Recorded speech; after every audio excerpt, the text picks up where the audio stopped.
এরপর প্রশ্ন হচ্ছে, হুজুর আমি আর্থিকভাবে স্বাবলম্বী, আলহামদুলিল্লাহ, আমার মা বাবা যথাযথ খেদমত করছে এবং তাদের হক আদায় করছি।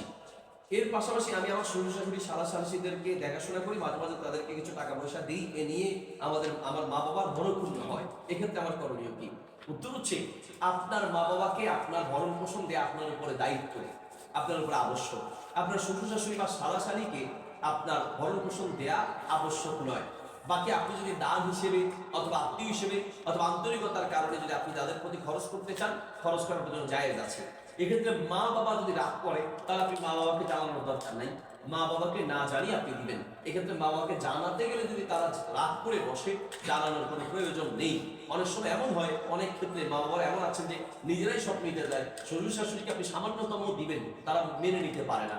সেক্ষেত্রে আপনি মা বাবাকে মনে কষ্ট দেওয়ার দরকার নেই, তাদেরকে জানানোর প্রয়োজন নেই, যেহেতু আপনার সম্পদ আপনি চাইলে মা বাবাকে না জানিয়ে আপনি আপনার শ্বশুর শাশুড়িকে দিতে পারেন। তারা জানলে যেহেতু মনে কষ্ট নিবে, মা বাবা যেন মনে কষ্ট না নেয় সেদিকেও আপনার সতর্ক থাকতে হবে। তবে কোনো ক্রমেই যেন মা বাবার চেয়ে শ্বশুর শাশুড়িকে সম্মান বেশি করা না হয়, সালাশালিকে যেন নিজের ভাই বোনের চেয়ে সম্মান বেশি না করা হয়। মা বাবার হক আপনার আগে।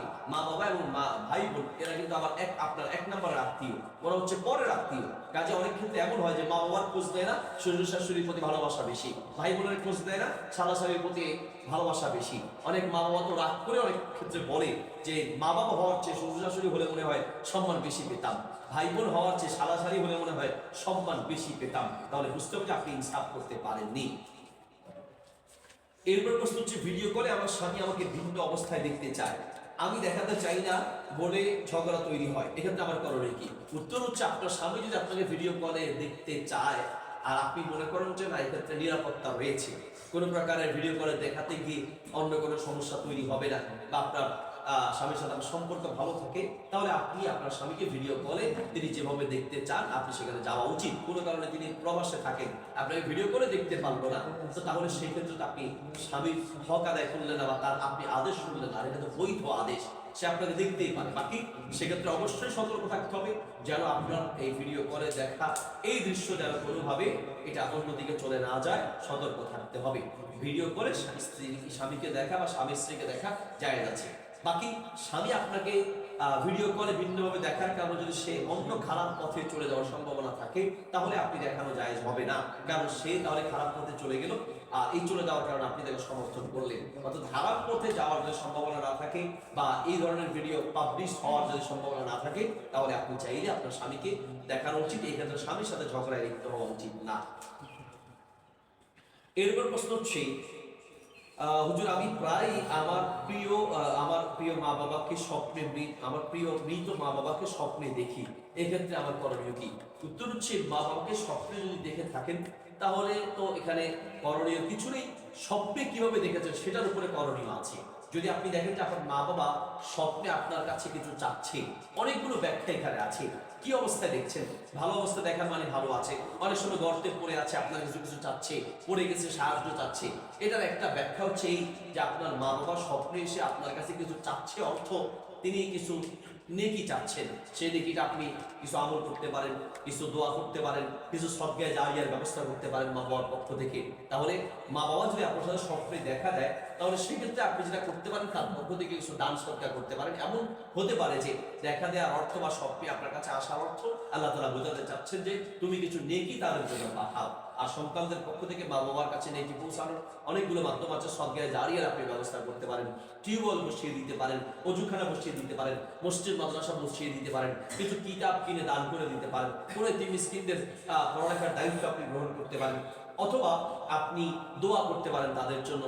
আপনি নিজে আমল করলেও সে সওয়াবও তিনি পেয়ে যাবেন। নিজের আমলের পক্ষ থেকে আপনার বাবা যেহেতু আপনাকে জন্ম দিয়েছে, লালন পালন করে বড় করেছে, আপনি নিজে নেক আমল করলে তারা সওয়াব পাবে ইনশাআল্লাহ তাআলা। আর মা বাবার যদি কোনো খারাপ কিছু রেখে যায়, যে গুনাহের কোনো ব্যবস্থা রেখে গিয়েছেন, কোনো সিনেমা হল, কোনো টিভি দোকানে টিভি, অথবা কোনো সুদ ঘুষের ব্যবস্থা ইত্যাদি, কোনো হারাম কোনো ব্যবস্থা যদি রেখে যায়, তাহলে সন্তানদের উচিত সে হারাম ব্যবস্থাগুলো বন্ধ করে দেয়া, যাতে করে সে গুনাহ থেকে তিনি বেঁচে যেতে পারেন। এরপর প্রশ্ন হচ্ছে, কারোর দাঁত আঁকা বাঁকা বা ছোট বড় হলে সেই দাঁত কেটে ছোট করা যাবে কিনা? উত্তর হচ্ছে, মানুষের স্বাভাবিক প্রকৃতির বাহিরে যদি কিছু হয়, একটা দাঁত বাঁকা হয়ে আছে, দাঁত একটা বড়, এই দাঁতকে যদি কেটে কেউ ছোট করতে চায় অথবা হচ্ছে দাঁতকে একটু কেটে ছোট সাইজ করতে চায়, আঁকা বাঁকা দাঁত যদি চিকিৎসা করে এটাকে সহজ করতে চায়, মানে সোজা করতে চায়, স্বাভাবিক প্রকৃতি আনতে চায়, তাহলে ইসলামের দৃষ্টিকোণ থেকে এটা জায়েজ আছে। এমনি দাঁত ছোট করা যাবে না, বা এমনি যে স্বাভাবিক দাঁত সেটাকে সুন্দর করার জন্য কেটে ছোট করা, এটা শরীয়তে কঠিনভাবে নিষেধ আছে, কারণ এটা আল্লাহর সৃষ্টির পরিবর্তন। কিন্তু আপনার সৃষ্টি যেভাবে থাকার কথা তার চেয়ে ভিন্ন যদি হয়, তাহলে সেই ক্ষেত্রে অনেক সময় এমন হয় যে দাঁত একটা উঠতেছে, তার পিছনের দাঁতটা বড় হয়ে আসতেছে, কিন্তু কারণবশত আপনি আগের দাঁতটা ফেলে দেওয়া না ফেলানোর কারণে পিছনের দাঁতটা বাঁকা হয়ে গেছে।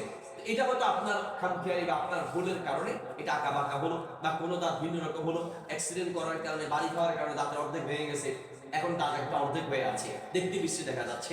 তাহলে এটা সৃষ্টির পরিবর্তন নয়, বরং এটা স্বাভাবিক সৃষ্টির প্রকৃতিতে ফিরিয়ে নিয়ে আসা।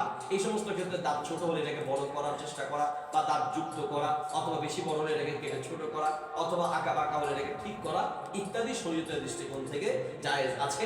শরীয়তের দৃষ্টিকোণ থেকে নিষেধ নেই, যদি ডাক্তারি ভাবে শরীরের কোনো ক্ষতির সম্ভাবনা না থাকে তাহলে আপনি চাইলে এটা করতে পারেন, এবং এই ধরনের অনেক আধুনিক চিকিৎসার ব্যবস্থা এখন আছে। এরপর প্রশ্ন হচ্ছে, পুরুষরা নাক বা কান ছিদ্র করতে পারবে কি না কানের দুল ব্যবহার করার জন্য? অনেক পুরুষ কান ছিদ্র করে। উত্তর হচ্ছে এটা পারবে না, কারণ এটা হচ্ছে সৃষ্টির পরিবর্তন, এবং একজন পুরুষ একজন নারীর বেশ ধারণ করা শরীয়তে স্পষ্টভাবে হারাম। আল্লাহ নবী সাল্লাল্লাহু আলাইহি ওয়াসাল্লাম বলেছেন, লাআনাল্লাহুল মুতাশাব্বিহিনা মিনার নিসাই মিনার রিজালি বিন নিসা, লাআনাল্লাহুল মুতাশাব্বিহিনা মিনার রিজালি বিন নিসা, ওয়া লাআনাল্লাহুল মুতাশাব্বিহাত মিনার নিসাই বির রিজাল।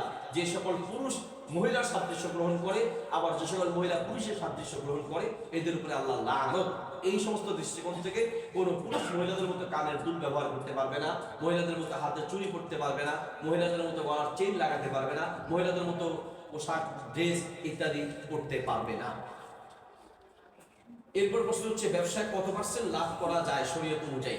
উত্তর হচ্ছে, ব্যবসায় আপনি কত পার্সেন্ট লাভ করবেন শরীয়ত এটা নির্ধারণ করে দেয় নাই, বরং শরীয়ত বলছে বিতিবি নাফসিহি, উভয়ের অন্তরের প্রশান্তির সাথে আপনি লাভ করবেন। অর্থাৎ এমন জুলুম করবেন না যে জুলুমের কারণে এই জিনিসটা কোথায় পাওয়া যাচ্ছে না, এই জন্য আপনি একেবারে মানে সমাজে যা দাম তার চেয়ে কয়েক গুণ বেশি ধরলেন, যেটা জুলুম হয়ে গেল। অর্থাৎ সীমাতিরিক্ত লাভ করা যাবে না, যেটা স্বাভাবিক প্রকৃতিতে আমরা বুঝি যেটা অতিরিক্ত নিয়ে নেওয়া হচ্ছে, এইরকম করা যাবে না।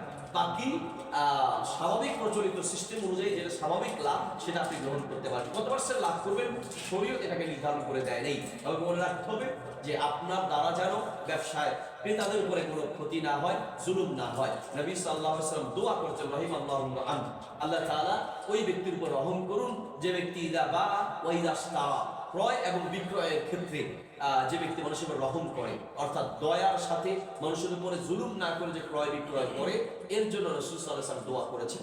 আমরা শুধু ইনসাফ এবং দয়া শুধু বিক্রেতার ক্ষেত্রে আমরা প্রযোজ্য করি, যে আপনি বিক্রয় করছেন আপনি কম দামে রাখবেন। আরে ভাই, বিক্রয়কারী যিনি দোকানদার তিনি যেমন জুলুম করবেন না, আমাদেরও জুলুম করা উচিত না। কোনো কারণে তার একটা মাল বিক্রয় হচ্ছে না, এখন আপনার এই জিনিসটা দরকার, আপনি দেখতেছেন যে বিক্রয় হচ্ছে না, এই জন্য আপনি এমন দাম বলছেন যেই দামে আসলে সে কিনতেও পারে নাই, অথবা কিনার চেয়ে অনেক কম দামে বলতেছেন বেচারাকে লোকসান করানোর জন্য। এটাও আসলে এক ধরনের জুলুম।